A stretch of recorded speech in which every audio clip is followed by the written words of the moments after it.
ಸಮಸ್ತ ಸಿನಿ ಪ್ರೇಮಿಗಳಿಗೆ ನಮಸ್ತೆ. ನಾನು ಹರಿಪರಾಕ್ ಯೂಟ್ಯೂಬ್ ಚಾನಲ್ಗೆ ಸ್ವಾಗತ. ಈ ವಾರ ನಾನು ನೋಡಿದ ಸಿನಿಮಾ ಚಂದ್ರಮೋಹನ್ ನಿರ್ದೇಶನದ ಫಾರೆಸ್ಟ್. ಈ ಸಿನಿಮಾದ ಟ್ರೈಲರ್ ನೋಡಿದಾಗ ನನಗೆ ಈ ಸಿನಿಮಾ ನೋಡಬೇಕು ಅಂತ ಅನಿಸಿತ್ತು. ಸಿನಿಮಾ ನೋಡಿದ್ಮೇಲೆ ನನ್ನ ನಿರ್ಧಾರ ಸರಿ ಅಂತ ಅನ್ನಿಸ್ತು.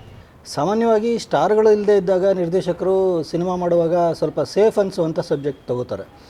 ಆದರೆ ಇಲ್ಲಿ ಚಂದ್ರಮೋಹನ್ ಅವರು ವೀರಪ್ಪನಿದ್ದ ಕಾಡಿನೊಳಗೆ ಹೋಗಿ ಅನ್ಸೇಫ್ ಅಂತ ಅನಿಸ್ಕೊಳ್ಳುವ ಘಟನೆಗಳಿಗೆ ಸಾಕ್ಷಿಯಾಗೋ 4-5 ಜನರ ಕಥೆಯನ್ನು ಹೇಳಿದ್ದಾರೆ. ಈ ಚಿತ್ರ ಬಾಕ್ಸ್ ಆಫೀಸ್ನಲ್ಲಿ ಇತಿಹಾಸ ಸೃಷ್ಟಿಸುತ್ತೋ ಇಲ್ಲವೋ ಗೊತ್ತಿಲ್ಲ, ಆದರೆ ಈ ಚಿತ್ರಕ್ಕೆ ಒಂದು ಇತಿಹಾಸ ಇದೆ. ಅಂದರೆ ಚಿತ್ರದ ಕತೆಗೆ ಪೊಲೀಸರಿಗೆ ವರ್ಷಾನುಗಟ್ಟಲೆ ಚಳ್ಳೆ ಹಣ್ಣು ತಿನ್ನಿಸಿದ್ರು. ಕೊನೆಗೆ ಪೊಲೀಸರು ಅವನನ್ನು ಅರೆಸ್ಟ್ ಮಾಡೋಕ್ಕೆ ಆಗದಿದ್ದರು. ಅವ್ರ ಕೈಯಲ್ಲೇ ಸಾವಿಗೀಡಾಗಿ ರೆಸ್ಟ್ ಇನ್ ಪೀಸ್ ಅಂತ ಅನಿಸಿಕೊಂಡ ಕಾಡುಗಳ ವೀರಪ್ಪನ ಹಿನ್ನೆಲೆ ಫಾರೆಸ್ಟ್ ಸಿನಿಮಾಗೆ ಇದೆ. ಚಿತ್ರದ ಮೊದಲ 10 ನಿಮಿಷ ಇದು ಮತ್ತೊಂದು ಮಾಮೂಲಿ ಸಿನಿಮಾ ಅನ್ನೋ ಭಾವನೆ ಮೂಡಿಸುತ್ತೆ. ಆದರೆ ಸಿನಿಮಾದ ಪ್ರಮುಖ ಪಾತ್ರಧಾರಿಗಳು ಫಾರೆಸ್ಟ್ಗೆ ಎಂಟ್ರಿ ಕೊಟ್ಟ ಕ್ಷಣದಿಂದ ನಿರ್ದೇಶಕರು ಪ್ರೇಕ್ಷಕರಿಗೆ ರೆಸ್ಟ್ಲೆಸ್ ಆಗಿ ಮನರಂಜನೆ ಕೊಟ್ಟಿದ್ದಾರೆ. ಚಿತ್ರದ ಪ್ರಮುಖ ಪಾತ್ರಗಳಿಗೆ ಊರು ಹೋಗು ಅನ್ನುವಷ್ಟು ವಯಸ್ಸಾಗಿಲ್ಲ ಅಂದಿದ್ದರೂ ಕಾಡು ಬಾ ಅಂತಿದೆ ಅನ್ನುವಂಥ ಒಂದು ಸನ್ನಿವೇಶ ಮತ್ತು ಅವಕಾಶ ಸೃಷ್ಟಿಯಾಗುತ್ತೆ.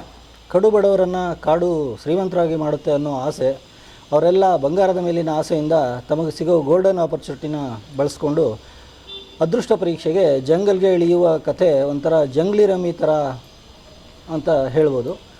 ಆದರೆ ಕೊನೆಯಲ್ಲಿ ಜಾಕ್ಪಾಟ್ ಹೊಡೆಯುತ್ತಾ ಇಲ್ವಾ ಅನ್ನೋದು ಸಸ್ಪೆನ್ಸ್. ಈ ಸಿನಿಮಾದ ಹೈಲೈಟ್ ಅಂದರೆ ಇದರ ಕ್ಲೈಮ್ಯಾಕ್ಸ್. ಆದರೆ ಕ್ಲೈಮ್ಯಾಕ್ಸ್ ಯಾವಾಗ ಶುರು ಆಗುತ್ತೆ ಅಂತ ಕೇಳಿದರೆ ಹೇಳೋದು ಸ್ವಲ್ಪ ಕಷ್ಟ ಆಗುತ್ತೆ. ಯಾಕಂದರೆ ಒಂದು ಲೆಕ್ಕದಲ್ಲಿ ಸಿನಿಮಾ ಆರಂಭ ಆಗಿ 10 ನಿಮಿಷ ಕಳೆದ ಮೇಲೆ ಇರೋದೆಲ್ಲ ಕ್ಲೈಮ್ಯಾಕ್ಸ್ ಅಂದರೂ ತಪ್ಪಿಲ್ಲ. ಕ್ಲೈಮ್ಯಾಕ್ಸ್ನಲ್ಲಿ ಪ್ರೇಕ್ಷಕನಿಗೆ ಸರ್ಪ್ರೈಸ್ ಮೇಲೆ ಸರ್ಪ್ರೈಸ್ ಕೊಟ್ಟು ಪ್ರೇಕ್ಷಕ ಪ್ರಭುವಿನಿಂದ ಮನೋರಂಜನೆಗೆ ಫಸ್ಟ್ ಪ್ರೈಸ್ ಗಿಟ್ಸ್ಕೊಳ್ತಾರೆ ನಿರ್ದೇಶಕ ಚಂದ್ರಮೋಹನ್. ಯಾಕಂದರೆ ಪ್ರೇಕ್ಷಕನಿಗೆ ಅವನು ಟಿಕೆಟ್ಗೆ ಕೊಟ್ಟ ಪ್ರೈಸ್ಗಿಂತ ಹೆಚ್ಚೇ ಮಜಾ ಕೊಟ್ಟಿದ್ದಾರೆ ಅವರು. ಫಾರೆಸ್ಟ್ ಸಿನಿಮಾದಲ್ಲಿ ವೀರಪ್ಪನ್ ಸತ್ತ ಮೇಲೂ ಅವನನ್ನು ರಂಗಣ್ಣ ರಘು ಅವರ ಪಾತ್ರ ಅರೆಸ್ಟ್ ಮಾಡುತ್ತೆ. ಆದರೆ ಅದು ಯಾವ ಥರ ಅನ್ನೋದು ಸಸ್ಪೆನ್ಸ್. ಇದಲ್ಲದೆ ಸಿನಿಮಾದಲ್ಲಿ ಇಂಟ್ರೆಸ್ಟಿಂಗ್ ಅನಿಸುವಂಥ ವಿಷಯಗಳು, ಚಿತ್ರದ ಪಾತ್ರಧಾರಿಗಳು ಹುಡ್ಕೊಂಡು ಹೋಗುವ ಬೆಟ್ಟದಷ್ಟೇ ದೊಡ್ಡವಿವೆ. ನಿರ್ದೇಶಕರ ಮೇಲೆ ನಿರೀಕ್ಷೆ ಅನ್ನೋದು ಬೆಟ್ಟದಷ್ಟು ಇಲ್ಲದೆ ಹೋದರೂ ಬೆಟ್ ಮಾಡಿ ಹೇಳ್ತೀನಿ, ಯಾರು ಬೆಟ್ ಮಾಡಿ ತೋರಿಸೋಕೆ ಆಗದೇ ಇರುವಷ್ಟು ಮಜಾನ ಈ ಸಿನಿಮಾ ಮೂಲಕ ಕೊಟ್ಟಿದ್ದಾರೆ ಚಂದ್ರಮೋಹನ್ ಅವರು. ಕಾಡಲ್ಲಿ ನಡೆಯೋ ಕತೆ ಆದರೂ ಕಾಡ ನೋಡ ಹೋದೆ ಕವಿತೆಯೊಡನೆ ಬಂದೆ ಎನ್ನುವಂಥ ಕವನವಾಸ ಇಲ್ಲಿಲ್ಲ. ಇಲ್ಲಿ ಬರೀ ವನವಾಸ ಅಷ್ಟೇ. ಅದರ ಜೊತೆಗೆ ಭೂತ ಪ್ರೇತಗಳ ಸಹವಾಸ, ವೀರಪ್ಪನ ಅಟ್ಟಹಾಸ, ವೀರಪ್ಪನ ಕರಾಳ ಇತಿಹಾಸ, ಅಣ್ಣಾವರ ಅಪಹರಣ, ವೀರಪ್ಪನ ಅಂತ್ಯ ಇದನ್ನೆಲ್ಲ ತಲೆಯಲ್ಲಿ ಇಟ್ಕೊಂಡು ನಂತರ ವೀರಪ್ಪನ ಇನ್ನೊಂದು ಅವತಾರ ಅನ್ನೋ ಫ್ಯಾಂಟಸಿ ಕಾನ್ಸೆಪ್ಟ್ ತಯಾರು ಮಾಡಿ ಕಾಡಲ್ಲಿ ಬಂಗಾರ ಹುಡುಕಾಡೋ ಕತೆ ಮಾಡಿದ್ದಾರೆ ಡೈರೆಕ್ಟ್ರು. ಇಲ್ಲಿ ಲಾಜಿಕ್ ಇಲ್ಲ ನಿಜ, ಆದರೆ ಬರೀ ಮ್ಯಾಜಿಕ್ ಅಷ್ಟೇ ಅಲ್ಲ, ಮಾಟ ಮಂತ್ರ ಮಾಡೋ ಬ್ಲ್ಯಾಕ್ ಮ್ಯಾಜಿಕ್ ಕೂಡ ಇದೆ.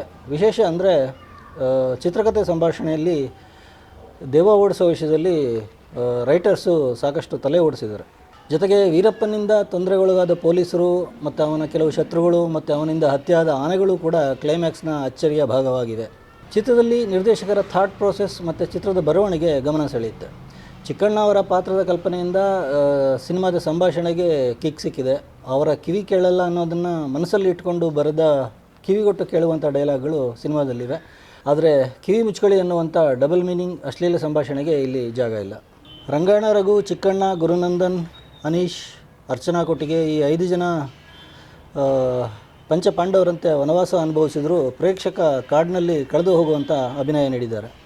ವೀರಪ್ಪನ ಪಾತ್ರಧಾರಿ ಕೂಡ ಪವರ್ಫುಲ್ ಆದ ಅಭಿನಯ ನೀಡಿದ್ದಾರೆ. ಇತರ ಪಾತ್ರಗಳ ಜೊತೆಗೆ ಅರಣ್ಯಕ್ಕೆ ಹೋಗದಿದ್ದರೂ ಚಿಕ್ಕಣ್ಣನ ಚಿಕ್ಕಾಗಿ ಶರಣ್ಯ ಶೆಟ್ಟಿ ಚಿಕ್ಕ ಪಾತ್ರದಲ್ಲೇ ಮಿಂಚಿದ್ದಾರೆ. ಧರ್ಮವಿಶ್ ಸಂಗೀತದಲ್ಲಿ 2 ಹಾಡುಗಳು 2 ಸಲ ಕೇಳುವಂತಿವೆ. ಆನಂದ್ ರಾಜವಿಕ್ರಮನ್ ಹಿನ್ನೆಲೆ ಸಂಗೀತ ಸಿನಿಮಾದಲ್ಲಿರೋ ಕಾಡಿನಷ್ಟೇ ವೈಲ್ಡ್ ಆಗಿದೆ. ರವಿಕುಮಾರ್ ಅವರು ತಮ್ಮ ಛಾಯಾಗ್ರಹಣದಿಂದ ಈ ನಮ್ಮ ಕಾಡೆ ಚಂದವು ಅನ್ನಿಸುವಂತೆ ಮಾಡಿದ್ದಾರೆ. ಕಾದಲ್ ಬಗ್ಗೆ ಮಾತಾಡೋ ಪ್ರೇಮಕತೆ ಅಲ್ಲದಿದ್ದರೂ ಅವರ ಕ್ಯಾಮ್ರಾ ಕೆಲಸ ಮಾತ್ರ ಕಾಡಲ್ ಕವಿತೆ ಅನ್ನಿಸ್ಕೊಳ್ಳೋ ಥರ ಇದೆ.